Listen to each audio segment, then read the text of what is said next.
sobre dízimos e ofertas, Jesus ensinou sobre isso, né?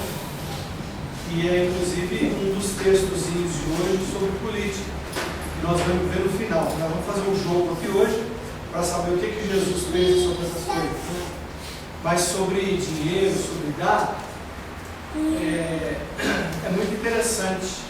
Se você pesquisar lá no site do Caio Fábio, principalmente, tem muita gente que pensa também, que fala muita abobrinha, não sabe o que o Caio fala e vem com asneiras, né?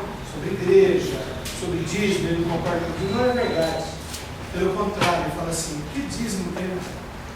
Na era da graça isso é 100%. Tudo é de Deus. Então a gente tem que administrar dessa forma, e não com esse pensamento assim, ai, eu separei meu dízimo aqui, eu ganho 1.200, vou dar 120, ai, que alívio e tal. Esse pensamento é de fariseu. Você entendeu? Isso é farisaísmo, é hipocrisia. Tudo que você ganha, tudo que eu ganho de Deus. Aí eu pergunto, o que eu vou dar? O que eu vou gastar?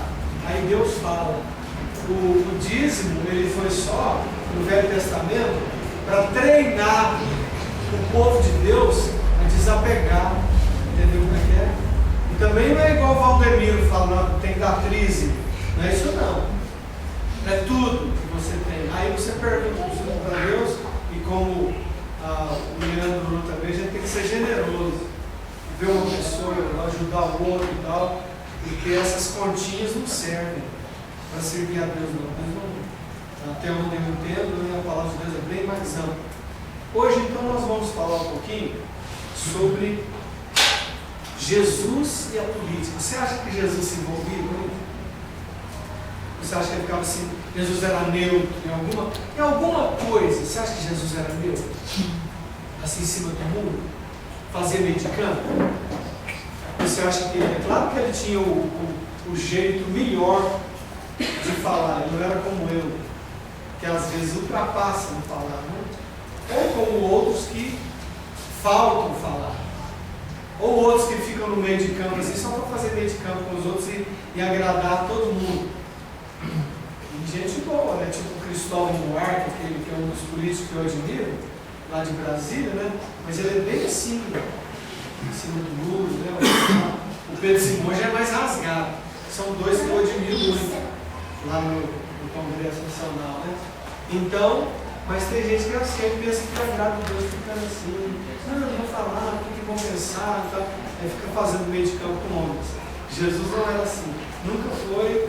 Na palavra você não é um texto sobre nossa filiação em Cristo, mas ele insere lá no texto, de acordo com os teólogos, com os estudiosos, uma palavrinha crucial para a gente entender que Jesus se importa com a história, e ele está dentro da história, ele quer que cada um de nós faça história. Ou seja, você e eu não nascemos para ficar aí vegetando, ou sem fazer nada, sem dar palpite, ou neutro, porque essa ideia brasileira fraca, neopentecostal e até pentecostal, de que a gente é alienado, isso é uma coisa brincando de inimigo. Nós estamos contra ou a favor, entendeu? E eu creio que a gente está contra. A gente é do contra. Como aquela experiência que a gente teve em Belo Horizonte semana passada, que a cunhada da Emilson, depois de argumentar sobre disciplina, de filhos, autoridade e tal, etc. Disse, mas então nós estamos na contramão? Eu falei, tá, em Cristo, você está na contramão. Se você estiver na mão, você está contra Deus. Porque Deus é contra a mão. Deus é do contra. Jesus é do contra. Ele não é a favor. Contra essa mentalidade. Então, Gálatas 4, você vai guardar Gálatas, ela diz assim, ó, vindo, porém, a plenitude do tempo. Esse versículo aqui, essa parte aqui, a plenitude do tempo, é que Jesus veio exatamente num momento da terra em que ele deveria vir para completar a obra de Deus 100%. Se ele viesse hoje, seria incompleto. Se ele viesse na Idade Média não alcançaria. O que é a plenitude do tempo? É que ele veio no tempo em que a religião judaica já era estabelecida, completamente instalada, instaurada. Ele veio no tempo dos gregos, em que a cultura, o ensino estava completo. Tanto é que até hoje, e sempre vai ser assim, o ensino grego é o ensino que coordena, o ensino filosófico, que leva a mente das pessoas a pensarem, etc. Entendeu? O ensino grego. E veio a plenitude política, que é dos romanos. Quando os romanos vieram e andaram por esse mundo inteiro e conquistaram tudo que se podia. Até hoje na Alemanha tem vias, e na Inglaterra também, tem asfaltos mais estreitos, não as autobahns ou a motorway, aquelas grandonas não, mas aquelas pequenininhas que atravessam a nação, né? Ou Alemanha e Inglaterra, que elas são feitas em cima da rota romana, de uma cidade para outra, para alcançar, entendeu? Mas Arnhem, por exemplo, ela tem lá tipo Caldas Novas, não é como Caldas Novas, mas tem as fontes, é uma cidade com muitas águas sadias, né? Os romanos passaram por lá. Carlos Magno tinha um trono lá, na igreja catedral pequena de Arnhem, o trono dele está lá, de Carlos Magno. Ele ia para lá para descansar. Então Jesus, ele veio na plenitude dos tempos. Entendeu? Bom, isso é para a gente entender agora.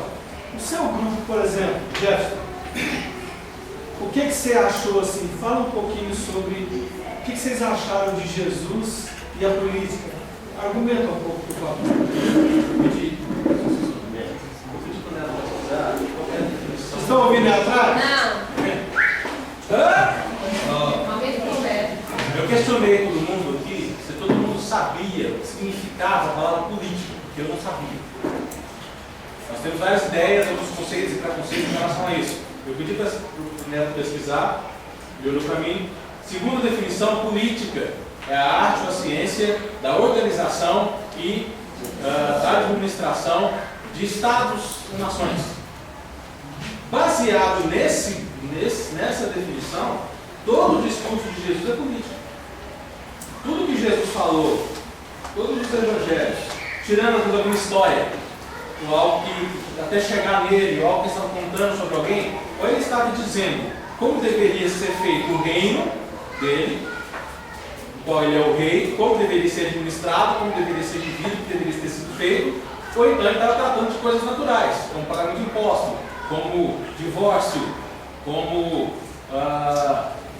criticando as autoridades da época, ou dizendo que toda autoridade, não ele diz, Paulo que faz mais na frente, toda autoridade é dada por Deus, ou ele dizendo de si mesmo que toda autoridade estava sobre ele, ou então ele questionando as autoridades da época que falavam que era para fazer assim, mas as próprias autoridades não faziam. Nessa definição, toda a palavra de Jesus é no sentido de organizar, direcionar e administrar o reino dele mesmo, ou então as próprias coisas naturais da época e de hoje. Na oração do Pai Nosso, por exemplo, lembra? Pai Nosso que estás nos céus, santificado seja o teu nome. Vem? Isso é política. Seja feita a tua vontade, assim na terra como é feita nos céus. Política. Organizar aqui. Vós sois o que vocês são? Não. Só da terra. E luz do mundo. Eu costumo dizer, só para vocês se lembrarem, que se Jesus quisesse que a gente fosse santinho, de asa, ele iria salvar a gente matado no mesmo dia. Aí você pode ir para o céu. Mas ele te deixou aqui para você administrar, organizar. E há algumas incoerências que a gente vê nas nações do Brasil, a questão da bandeira. Ordem e progresso. Aqui não tem nem ordem nem progresso. Então tem gente igual o Zago, igual o pastor Alain, igual você, para trazer ordem e progresso a partir da sua casa.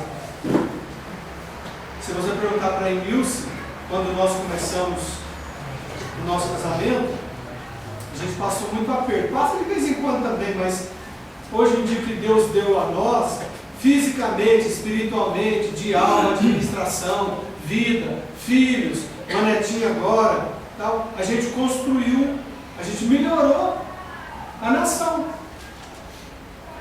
Pensa no começo do seu casamento aí, quem é casado. O que você tem feito? Você tem destruído ou construído? A partir da vida 2. Então você está certo. Dessa perspectiva. Agora, da perspectiva espiritual, ou espiritualista e tal, fica naquela de ficar só orando e tal, não faz nada. Não, eu detesto essa frase, né? Deus está no controle. Isso é óbvio. Mas aí a pessoa, para ser simplista e ser merreca e não pensa, fala que Deus está no controle, enquanto você não faz nada. Então você tem que melhorar onde você está. Tem que ser honesto, tem que pagar imposto, tem que se envolver, etc. Tá bom? Então vamos lá. Vamos para o grupo do Cirlei agora. Vai lá. Coisa ruim, né? Bom, a gente contou o seguinte, acho que a pessoa talvez seja um texto aqui, algum que você estava também, que é Mateus 28, 20, 22, verso 22, 20, 21. Nós contamos aqui que, lembrando do divórcio, já que você citou aqui, como organização, alguma coisa que o Jesus falou, quando isso aí foi chamado de pedido de voto pelos fariseus, ele disse, tem uma versão que diz o seguinte, não foi assim desde o início, não foi assim no início, claro, não precisa, só porque estava falando a respeito de homem e mulher, mas o princípio em si é de que desde o início a coisa não era para ser dessa forma, ou seja, haveria uma teocracia, mas nós, através dos nossos antepassados, pedimos um rei, um administrador. A ideia de Deus é que ele iria realmente administrar e governar sobre nós, efetivamente. Mas né, Jesus, na época, quando ele veio aqui no dos tempos, ele foi questionado a respeito de pagamento de imposto. É o que está nesse texto aí. Né? Se pagaria ou não o imposto a César, ou seja, a nação, se cumpriria ou não o dever de cidadão sobre o domínio romano. Jesus disse que finge essa aqui, que figura essa aí, do imperador, ou seja, de César. Você diz o quê? Dá a César o que de César e a Deus o que de Deus. Eu acho que ali ele estabeleceu um princípio laico. Nós temos hoje no Brasil, eu acho que é uma nação laica, né? O que é o laico? É a divisão, não é como a partir do século IV com Constantino e seu secretário Lactante, né? Que para atrair os judeus, vem para casa, vão ter aí uma anistia, vamos orar a Deus, o governo agora é cristão também, e fez uma misturada de igreja e governo que vem até os dias de hoje. Até os dias de hoje ainda existe essa tendência de misturar coisas. Jesus disse não, César, vamos cumprir o dever de cidadão, vamos votar por consciência assim, pagar os impostos, sem promessa, construir a nação, mas vamos ser cidadãos do reino também. E como cidadãos do reino, vamos ser cidadãos de uma nação laica também, votando, sendo votado, cidadão da política. Nosso grupo chegou. Certo. E dentro disso aí, só reforçando, esse texto é um texto super político, porque ele vê e mostra a figurazinha na moeda e fala assim, então você dá a César, que é a autoridade que pertence a ele. Agora presta atenção, a gente tem muitas desculpas dentro da igreja de gente empresária. Você já vi demais, eu sou pastor, então você confronta com tudo, né? O cara tem um pouco mais de dinheiro, aí ele dá um dízimo um pouquinho maior, aí as pessoas ficam babando dele. Então, aí pensa que dá, não dá muito, dá pouco pelo que ganha. Por isso que a viúva deu muito mais, deu tudo que tinha. Mas aí, quando ele fala dá a César o que é de César e a Deus o que é de Deus, ele está dizendo assim, olha, César vai receber o que é daqui, e você tem que dar. E Deus vai receber o que é dele, sempre. Agora, perguntando, fazendo uma comparação. Quem roubava mais? Quem era mais cruel? O governo atual, aqui do Brasil ou César? Eu acho que é do Brasil. Eu acho que é do Brasil. Proporção Pensa comigo aí. César invadiu Israel. Tomou tudo. Israel, o judeu que era Jesus, podia falar assim, não, tem que revoltar mesmo. Tanto é que Jesus tinha 12 discípulos. Vocês se lembram de Simão o Zelote? Então, Zelote era uma facção. Se fosse a arena grega, naquele tempo de guerra, de batalha, seria na arena. Entendeu? Era a extrema direita. Vão revoltar, matar tudo, acabar com tudo, porque esses romanos não iam ajudar, não. Jesus escolheu um cara que tinha por apelido Zelote, que era político até a raiz contra César. E ele contraria, dizendo, dá a César o que é de César e a Deus o que é de Deus. Então, hoje realmente a corrupção, tudo ali estragado e tal, mas naquela época você não tinha direito nem de pensar. Porque César invadiu e tomou tudo e cobrava impostos, e a pobreza na época de Jesus era extrema. A maioria esmagadora das pessoas tinham quase que nada, ou só o suficiente para comer ali. Era uma roupa só, que era cultural também, etc. Andando todo mundo junto ali, aquele poeirão, aquele povo buscando pão, peixe, aquelas 5.000, por quê? Porque estava com fome, barriga vazia, enquanto Herodes e César e Pilatos nos seus palácios estavam explorando o povo. É muito pior. E ele fala, dá a César para César, é a mesma coisa. Vamos lá então, o grupo do Zago aqui. Zago, fala aí por favor. Eu tenho dito que nós não temos, como cristãos, condições de fazer as nossas análises críticas sem olhar para a Bíblia, né? Toda a questão política, por isso que eu me interessei tanto em vir hoje, pastor, está relacionada à Bíblia, e muitos cristãos estão catados nos olhos com relação ao papel do cristão com a política. O texto de Daniel, capítulo 2, versículo 20, diz o seguinte, 21. É ele quem muda o tempo e as estações, remove reis e estabelece reis. Ele dá sabedoria aos sábios e entendimento aos inteligentes. Se a gente for fazer uma análise de toda a Bíblia, a gente começa lá em Gênesis, quando Deus criou os céus e a terra, formou o homem e colocou a ele, né, uma condição, né, da árvore, do fruto da árvore não comerás. E Deus e o homem quebrou essa condição com Deus, e daí nós sabemos o resto da história e por que nós estamos aqui hoje, né? Jesus, nós sabemos, ele se fez homem, o Deus encarnado, vem nesse mundo e cumpre a lei, né? Se a gente lê os evangelhos, nós vamos perceber isso claramente.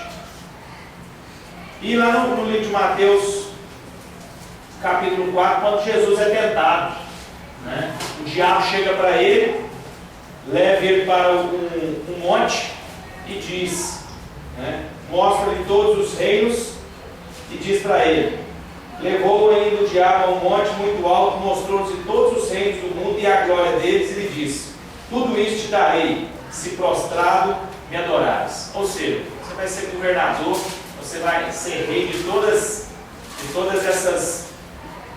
esses reinos. E Jesus, né, resiste e recusa isso, dizendo, retira-te, Satanás, porque está escrito, ao Senhor teu Deus adorarás e só a eles darás culto. Então veja assim, Jesus falava aqui com os colegas aqui do grupo, né, quando escolheu os 12 discípulos. Né? Ele não precisava de nada disso.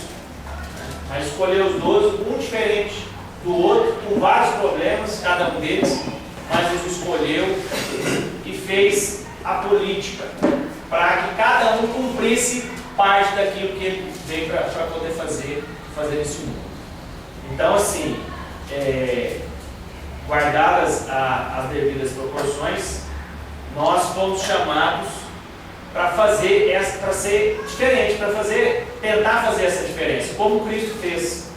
Né? Certo que somos cheios de pecados, somos imperfeitos e limitados, mas Deus tem nos dado graça, né, para que o que faria, né, Jesus no nosso lugar.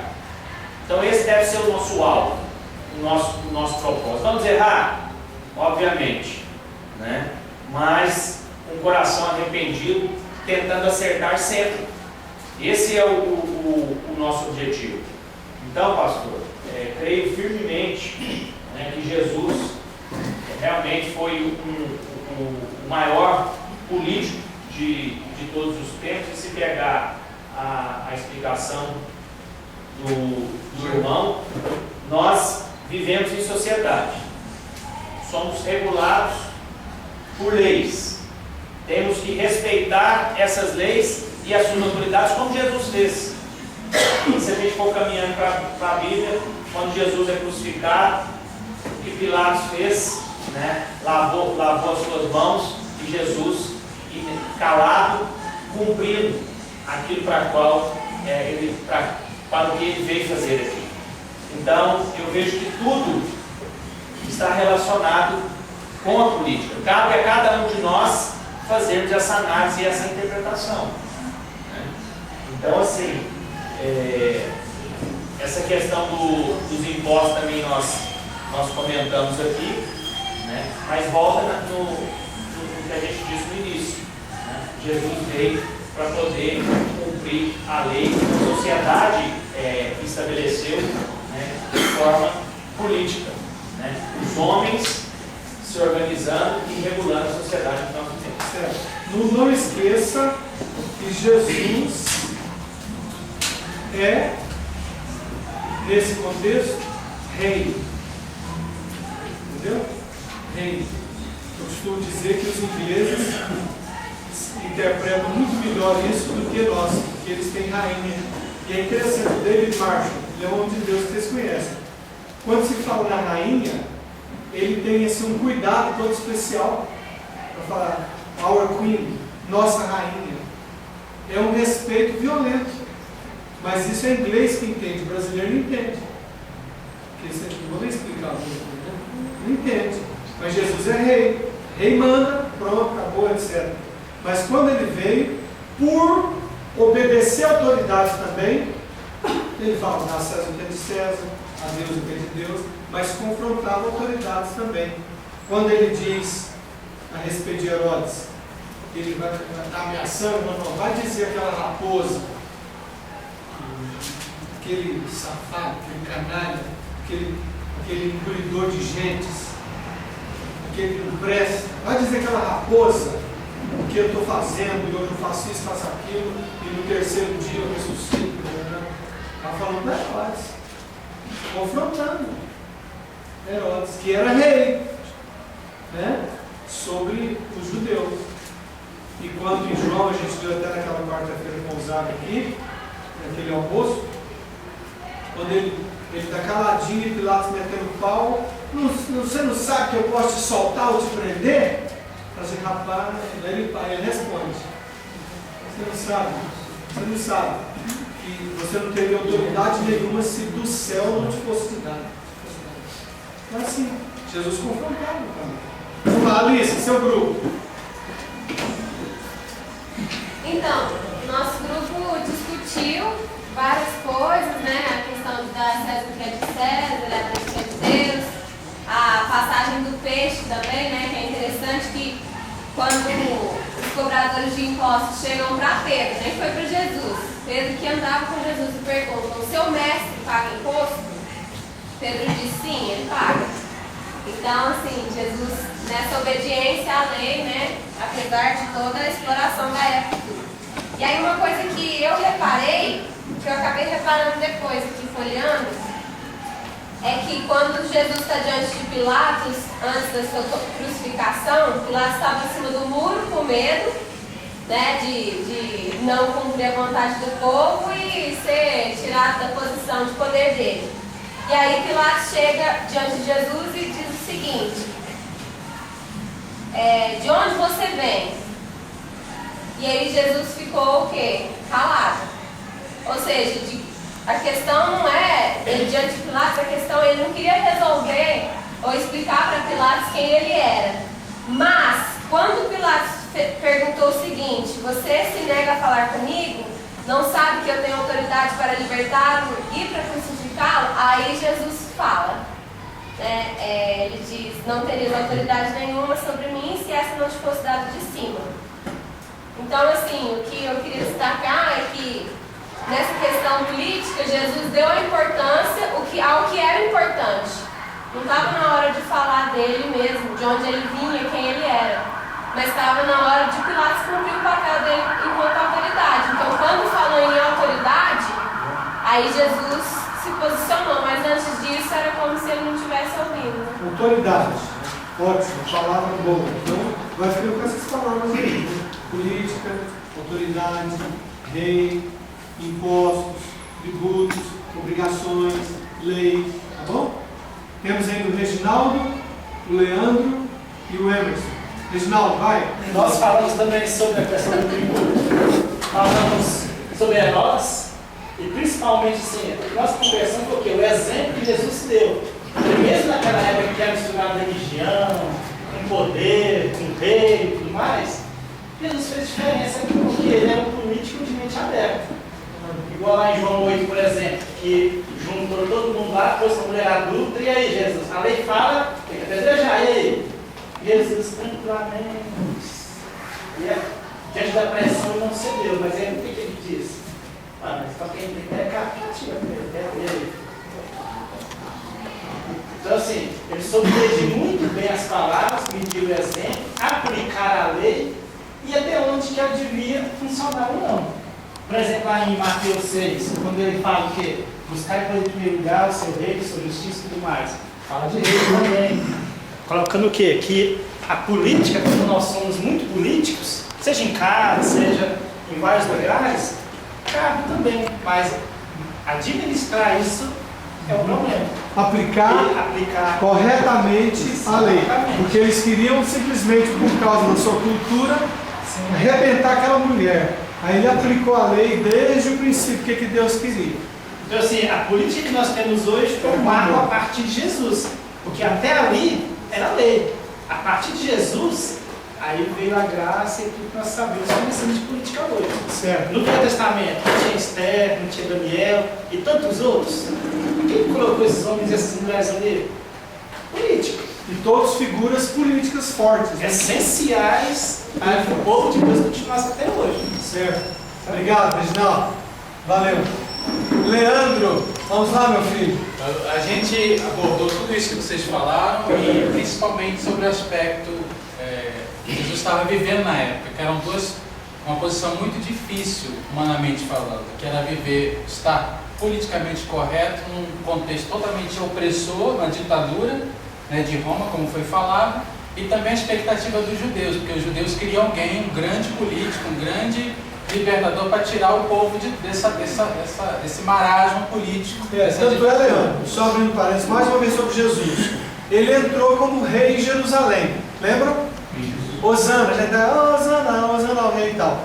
A expectativa do povo é que houvesse um golpe de Estado. E que ele, pelo poder que tinha, vamos embora, vamos invadir. Eles estavam esperando só a ordem. Mas ele entrou com outra perspectiva. Mas eles esperavam um Messias, como esperam até hoje, que domine tudo. É assim, é uma posição política. Pode ir. E todos os versículos que a gente viu, uma coisa que ficou bem forte para a gente é que Jesus não fugia da raia, né? Talvez a gente, como pequenos cristos, a gente foge muito da raia, tem a questão do imposto, a questão da corrupção atual do nosso país. Jesus, ele jamais fugiria dessas questões, né? quando fosse confrontado, ele ia falar o que é a verdade, porque o próprio discurso de Jesus é baseado na justiça que é perfeita de Deus, né? Então é isso. Beleza. O Emerson, encerra aí com algumas palavras. Bom, o que foi colocado foi justamente lá em João 19, né, 10, falando sobre onde Jesus falou assim, toda autoridade não seria dada a César se não viesse dele. E nós compartilhamos também que nós temos a obrigação de nos inteirarmos mais, sabermos mais da vida dos candidatos, para podermos escolher, porque nós somos obrigados a escolher alguém. E quando nós deixamos de escolher alguém, se você votar em branco, você está dizendo, eu estou dando voto para quem ganhar. Se você votar nulo, você está em rebeldia contra Deus. Porque se toda autoridade é imposta contra Deus, você está dizendo que aquelas que estão lá eu não quero. Você está falando para Deus que você não quer aquilo que está te pondo na mesa. Então, essa é uma. E outra assim que eu vejo que tem tudo a ver política com Deus, mas ele usa quem ele quer, é o fato que eu comentei aquele dia, de Nabucodonosor, onde o próprio Senhor fala assim, o meu servo, esse Nabucodonosor foi o que destruiu todo o templo de Salomão, que construiu com o maior capricho, carinho, com tanto ouro, etc. Depois, esse Nabucodonosor veio o Ciro, que devolveu tudo e mandou reconstruir. Ou seja, está vendo como tem um propósito de Deus? Deus usou Nabucodonosor para acabar com aquela geração que estava totalmente pecando contra Deus. E Jeremias advertiu sobre isso. Interessante, dentro do aspecto de Jeremias tem duas situações. Eles enxergavam que Jeremias era o cara que estava amaldiçoando ou trazendo palavras negativas. E se a gente olhasse aos olhos de Deus, a gente poderia estar falando assim, é Deus me alertando para me arrepender. Tanto é que depois o próprio Senhor fala com Jeremias desse Nabucodonosor, e ele fala que depois de 70 anos o povo voltaria. Que foi através do mandato de Ciro. Ciro meteu a mão no bolso e mandou reconstruir Jerusalém e mandou devolver os utensílios do Senhor. Então, eu acredito que a política tem que ser levada muito a sério pelos cristãos. Porque se toda autoridade é imposta por Deus, nós temos que saber, Senhor, quem que o Senhor quer?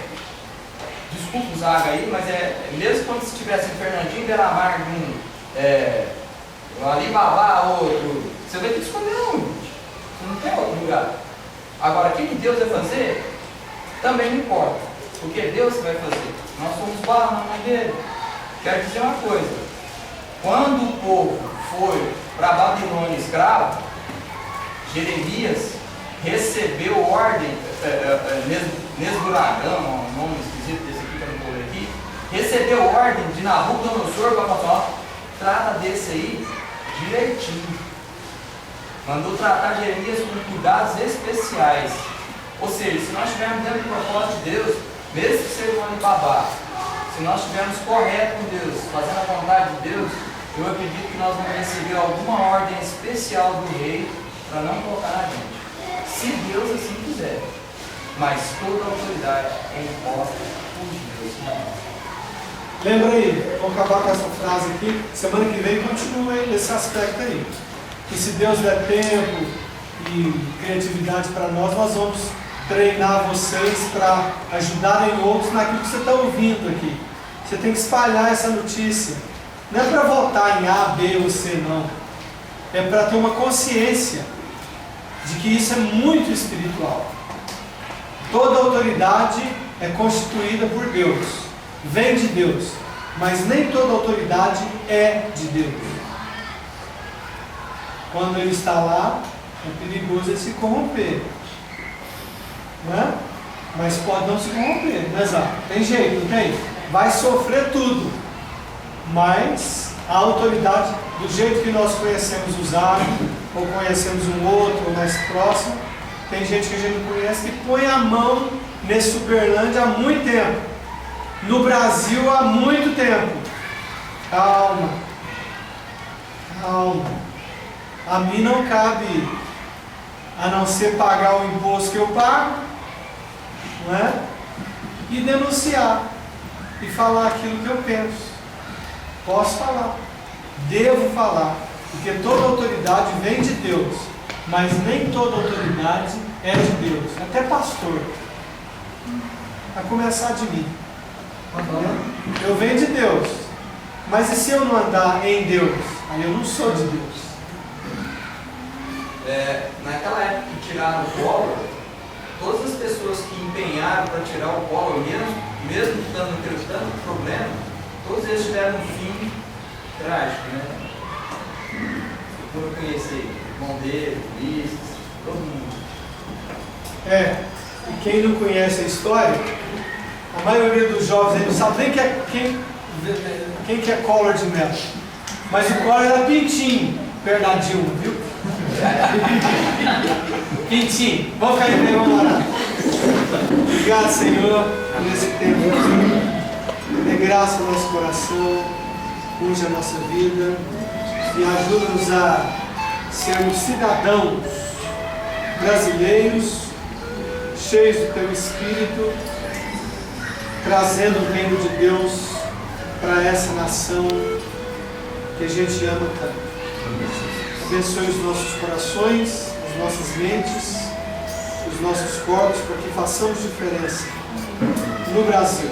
Abençoe os Acres que aqui está, dando a direção, e se o Senhor for servido e se ele for do Senhor para esse momento, que o Senhor coloca um deputado estadual para representar bem o nosso Estado e fazer coisas boas para as gentes e não somente para os crentes. Louvado seja o Senhor. Em nome de Jesus, amém.